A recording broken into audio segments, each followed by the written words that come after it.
welcome to the Catholic Forge, a conversational podcast where we gather to explore our Catholic faith and discuss how it forms our lives. All are welcome to join in this conversation and journey. Thank you for listening. Hey everyone, welcome to the show. This is Eric in Missouri. Oops, this is Ben in Kentucky. And this is John in Illinois. It's been a while since, I don't even know how long it's been since I've recorded one of these, so we finally let him back into the room. He's welcome back to the studio. It is good to be together. This is wonderful time, and indeed we've been sitting here for about a half an hour talking about everything under the sun and then some, but the topic of this episode has a little bit to do with that, a bit of quality time that we're sharing together, and how it is... Wait, hold on. I was going to bring this time machine out. Ben, set the stage here. What are we talking about? Well, in one of our episodes, I can't remember which, I think Life with a Newborn, yeah, or maybe Quality Time with Spouses. Yeah. I talked about how it's frustrating to feel like you're just roommates with your spouse, you know, when life is really taking over, getting in the way, and you don't really feel like you've connected, you don't feel like you talk, you meet back up at the end of the day to, you know, crash under the same roof and then start it all over the next day. So that's kind of where the idea came from. Yeah, you only end up talking about your kids, your work, or what you're going to have for dinner. Yeah, just the to-do list. I remember Tori sent me a meme one time, and she said... Oh my gosh. It said, marriage is texting each other to ask if you need anything from the store on the way home. Every single day happens. I do. Every day I do that. I'm like, when I come home, do you want me to stop at the store? And anyway, that's so fun. I know, any excuse to delay coming home a little bit longer. Let me wander around. This is totally unrelated, but sure. Alice sent me a meme at work the other day that said, parenting. Being willing to die for the person you're about to murder. Oh I'm jealous. My wife never sends me memes at work or in the car. All she has. You guys need to tell Cecilia about what she needs to be doing here. Oh my gosh, she has sassy teacher memes.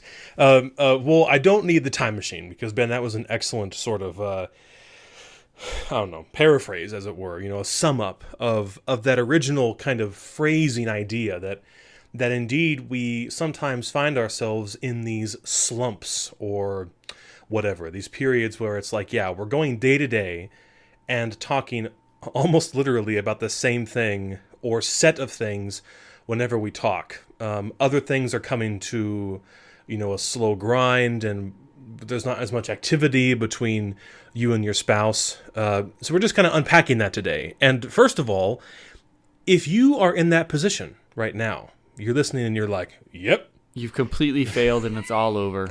Well, I mean, a real weirdo. If just, that's really Eric's harsh. Trying to be too sympathetic here. I had to interrupt. Go ahead. What were you going to say, Eric? So you're a weirdo and you failed, but I would also tell you that you're not the only weirdo that has failed. Okay.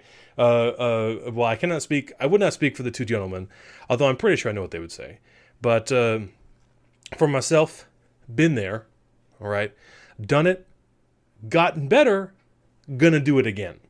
You know, found myself in that place of Tori where I'm like, golly, like, you know, is this what it's like to have just a roommate and one of you has two kids? I don't know how the kids factor in, but it's that kind of feeling of like, are we going anywhere, or are we just like sitting in a room looking at each other, standing totally still, no forward movement, no backward movement, but just idling? Yeah, but at least in that analogy, you're looking at each other. That's the problem Not our phones. with this is actually you're not looking at each other. You and this is definitely something that Cecilia and I run into. Yeah, and it's one of those things that creeps up on you and you don't notice it. I think that's what's dangerous about it, is that it can show up and you can exist in this state for quite a while and not realize that you've ended up there. And I'm not looking at her anymore. Instead, we're just kind of we're passing each other without actually seeing each other. We're like traffic on the highway. Like It's there, and I know not to run into it, but like there's no real connective interaction. And so that's what's dangerous about it. I think what you said is true. It starts slowly And then I think you've got to be very self-aware, because a lot of people don't realize it's happening. And then, like me, I'm really bad about, I start feeling aggravated just in a general kind of internal sense, and I don't necessarily know why. And then that just kind of bubbles and boils. And then as soon as I can put my finger on why I'm aggravated, it's like I just get really angry at, like, oh, I finally found the cause. This is what's been making me miserable for the past, however long it is. And that can be not just marriage issues, but with anything, absolutely anything in life. Sure. It's like, oh, wait, yeah, now I realize why I'm angry. So now I'm extra angry that Usually it's Eric. That's why I haven't been podcasting for the past month. He's teasing. But and on the serious end of this, I think that's one of the things that leads to divorce is, people, they start to feel like we've fallen out of love. It's just the spark's not there. Maybe because they didn't realize it as the snowball was starting to build. It just like past this, and I'm not saying that there's every situation's different, so I'm very careful how I word this, but I'm not saying there is a point of no return. I think most of the time there's not. If you want to work, you can, but you've got to recognize what's happening. I see this in older couples too. I get to work with married couples now, and one of the things that's interesting is you'll have a married couple and they'll have had children, and then their children leave and they become empty nesters. So the kids go off to college, so they're still young, but they're not. And this becomes a problem because for the last 18 years of their life or longer, that tyranny of the moment, run, shuttling the kids around, doing different things, doing piano practice, soccer practice, dinner, and all the other chores became the sole substance of their marriage, and the kids are gone. And they have to almost rediscover, well, who are you? Mm-hmm. I've seen you in my bedroom. Who are you? So it's that's definitely, we can go into autopilot with this, and that's almost easier. So that's one of those things. But as we were talking about beforehand, this isn't necessarily a bad thing either. But as long as, just as anything, as long as you don't take it too far to one extreme where you're on autopilot for 18 years and then wake up and be like, oh, we have to reinvest in our relationship. What are some of the goods that we were talking about? Ben, you particularly began to bring those out when we were talking. Yeah, I mean, I was saying that before the show here, I was saying that as much as I don't like that feeling of that busyness and that all we do is chores and take care of the kids and all that, if I let myself be an adult about it for a minute and stop whining that I didn't have time to watch a movie or whatever, I've got to face the facts that maybe that actually is part of God's plan for marriage. That you have a common mission, and one of your largest missions is educating and raising your children, and that takes up a lot of time and a lot of energy. Yeah. So there are going to be, there's going to be a season in your life, maybe, especially when kids are young, that does devour a good part of your time together. Just figuring out the plan for the next day of getting, like you said, carting kids around, getting everybody to school, to activities, to church, whatever. And it might not always, it's not going to be fun, but just because it's not fun doesn't mean that is bad by itself, And that's where you got to know. I think you got to take stock of your motivations and what your mission is. If you're kind of check in, have a family meeting, so to speak, of are we on mission? Is all this busyness that we've done this past week, like, was it necessary? And if it was necessary and we believe that it was all for a good cause and we're on the right track, no harm done. Yeah, it sucks that we were busy. We didn't get to talk a lot, but it's what we were supposed to be doing, as husband and wife and as kind of leaders of this household. That's what we were supposed to be doing together, but it doesn't make it fun, To piggyback off of what you said, I didn't quite catch if you said it this time, but in our pre-show discussion, you were talking about our desire to be entertained as people, and that need to, and so that can be a danger. Is that my marriage isn't fulfilling some kind of lovey, emotional entertainment thing in me? Yeah, and I think that's a great insight, because there's something different here. So I don't get great entertainment about shuttling the kids around, or I made incredible pork chops tonight. Eric would die for them. They were phenomenal. But like, I enjoy making those pork chops, but like, it's not the greatest entertainment for me. But there's this sense of accomplishment that comes from, like, after this weekend, it's been real warm here, and we were outside doing all kinds of work. And Cecilia and I came in at the end of the weekend, and we sat down on the couch and we just kind of looked at it and went, ugh. Yeah. But it was such a great sense of accomplishment this weekend. We got so much done, so much pulled together, and we did that together as a team. We were out raking leaves and cleaning gutters and getting the last little bits before the weather really gets cold here. So there's a beauty to it, and I think that's kind of the key, is being able to see the beauty in that partnership, being in us working together.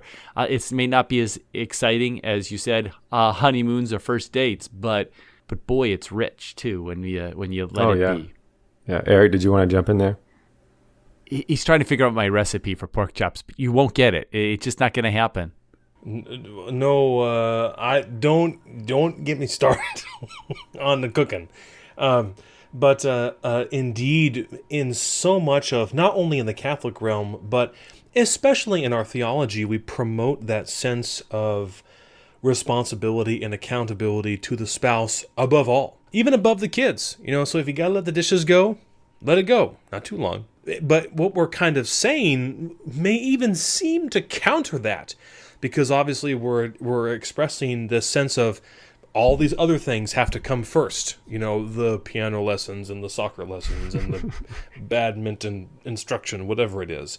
And so what do we mean by that? But I think you've both said it in certain ways, that there's a sense of mission, a sense of call, and a sense of immediate responsibility, tyranny of the moment or not, that what you have in front of you can still be a valuable effort, as John said really well, as a team. And that you can enjoy that together. That just like I've looked at Tori in the same way. Like after we had folks over for dinner, and it was a big to-do, and they leave, and you're sitting around, and you look at each other and like, gosh, we did really well, didn't we? And it's an accomplishment, a success. That was a moment that strengthened that bond. Yeah. And so I would say that, because we're talking obviously about the danger of this, though. The danger of becoming like roommates, where you slip into this, you might even say, a sort of lethargy in the relationship. I'm curious about what that step would take, to go from like busyness and then to get into the in-between where you're kind of lazy, but you still care. And then you sort of stop caring, and then you're really in danger. Then you've actually managed to go backwards. Like I said before, we're moving forwards, or we're just standing still, but now you're actually going backwards. You're sliding down the hill into a really dangerous place. And I'm not sure what I would say that is, but I can tell you the way to get there is just to let go entirely, and to just push the autopilot and then leave the cockpit or whatever. And you've just got to keep your hands on the wheel and have a sense of it, have a sense of what you need as a person, but also just trying to have a sense of what your spouse needs, responding to their needs, and also, then the most challenging of all, especially for gentlemen, anticipating the needs of your spouse, trying to stay ahead of them, to really give that sense of, I'm here. And I was thinking of you ahead of time, and that's why I prepared this for you, or whatever it is. Otherwise, you do kind of fall into that. Oh, I don't know. I would give examples, but it could be 100 different things. You just want to watch Netflix again, or you just want to do this, or and everything can become very mechanical. You do it because you think you have to do it. That kind of thing. And so we are dishes. We are exactly the dishes of your relationship. Absolutely. I got at least that much done. The clutter has been put away. Everything else is fine. When it's like, well, actually, you got rot in your subfloor. Are you going to get into there? John knows all about that. Okay, please. John, were you going to say something? I just kind of, I think that you bring up a good point. I think we're talking about two things kind of similarly. And one, I think, been in my conversation is the antidote, part of the antidote.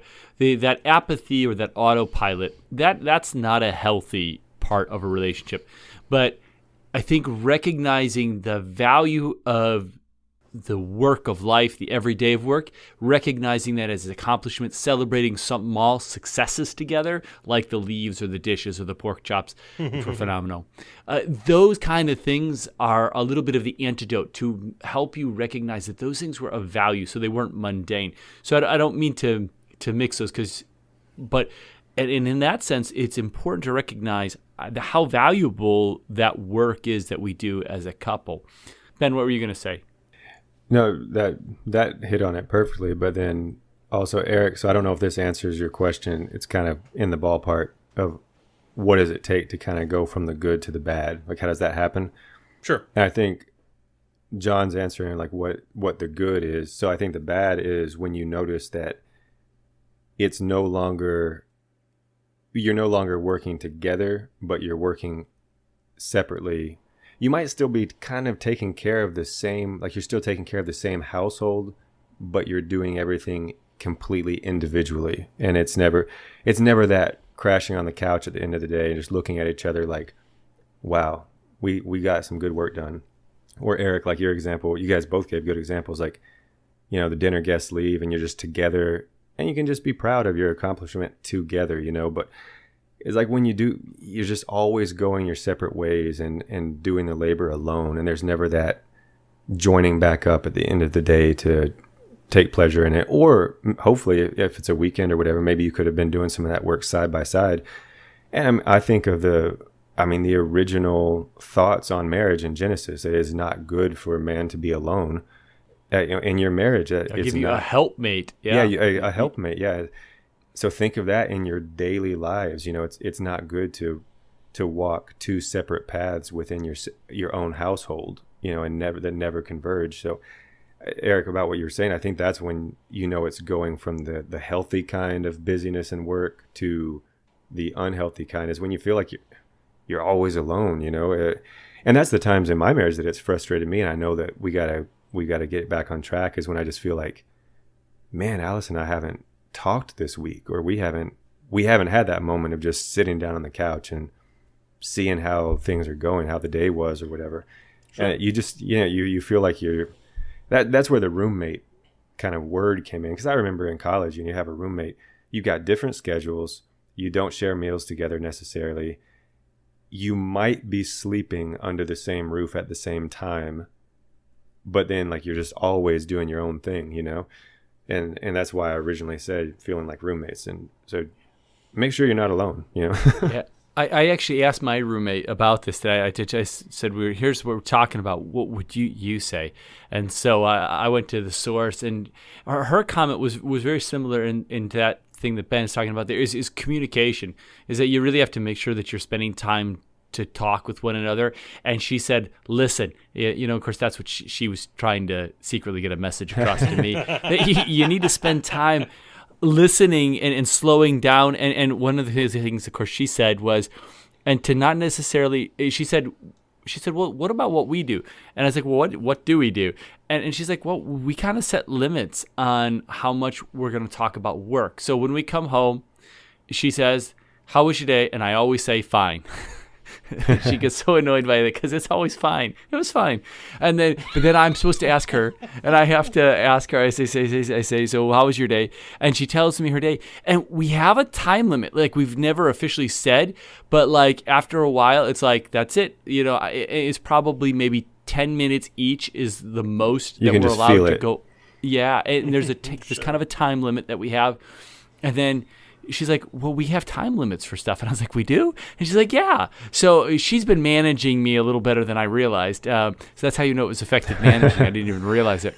But she said we work on talking, and we are careful not to let our relationship be consumed with work matters or even school matters.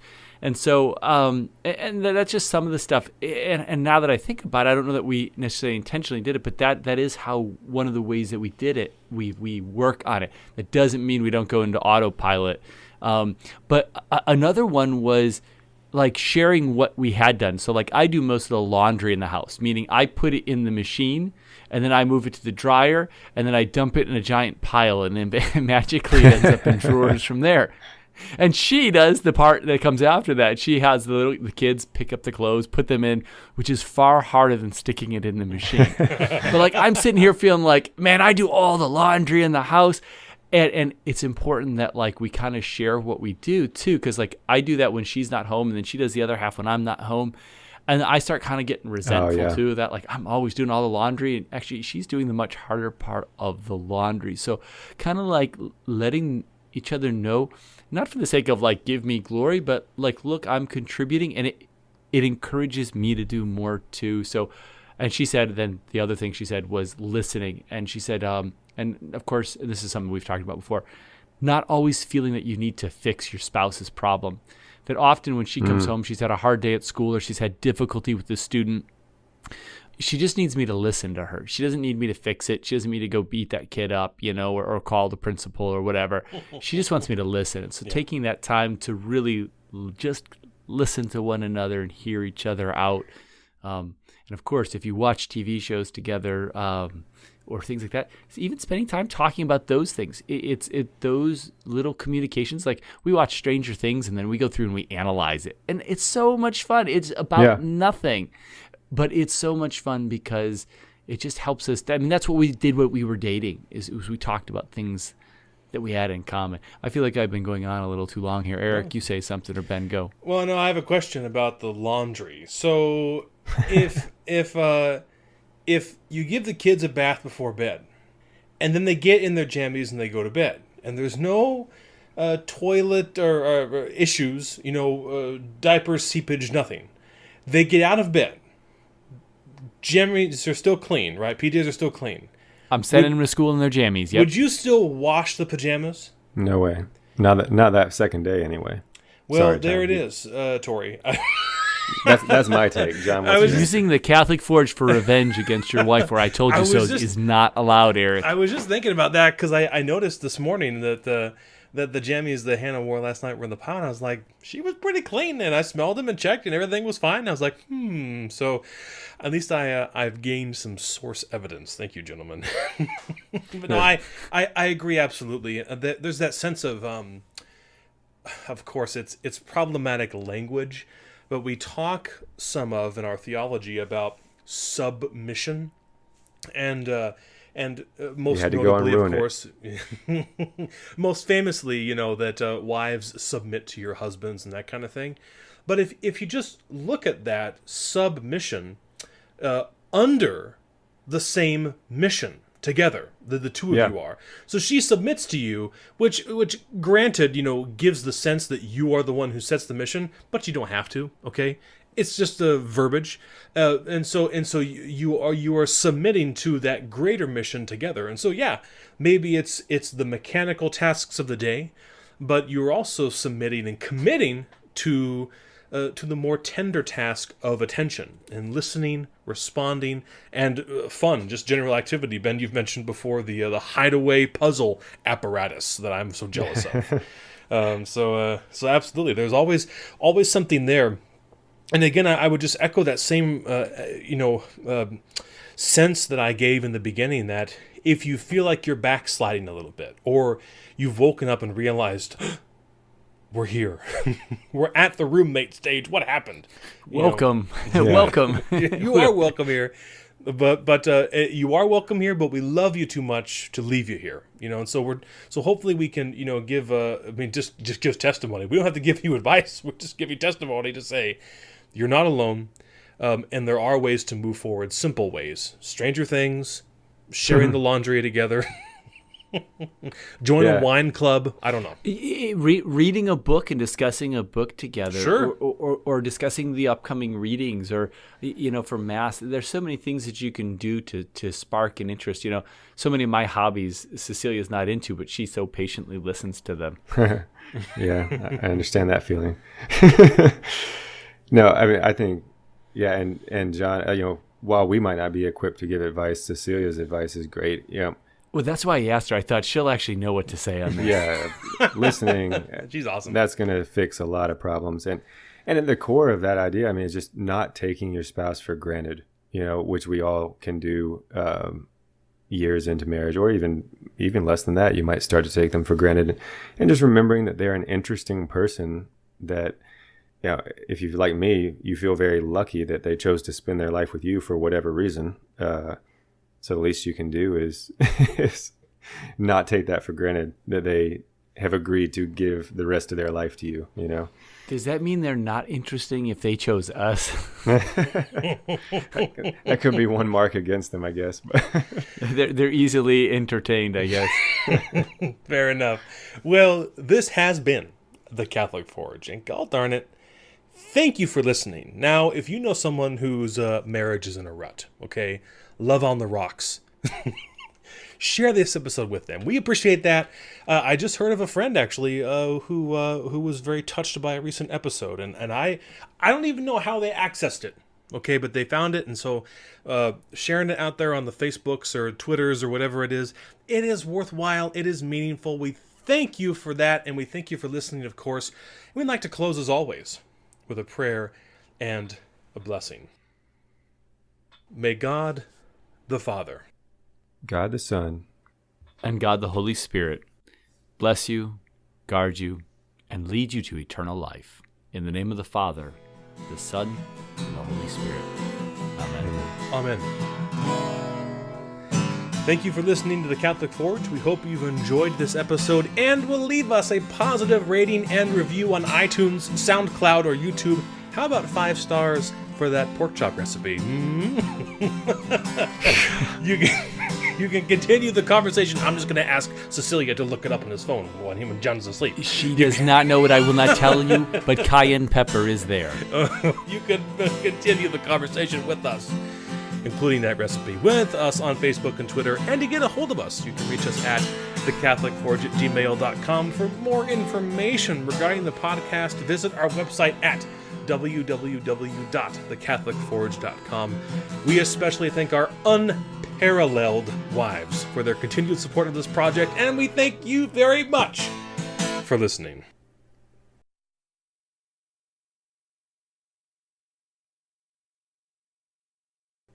What if they aren't good at parallel parking? Are they still unparalleled? Oh, yes. Yes, they are. I don't know anyone who's good at parallel parking anymore. I don't think you even have to do it in America. I'm not sure. I'll avoid it at all costs.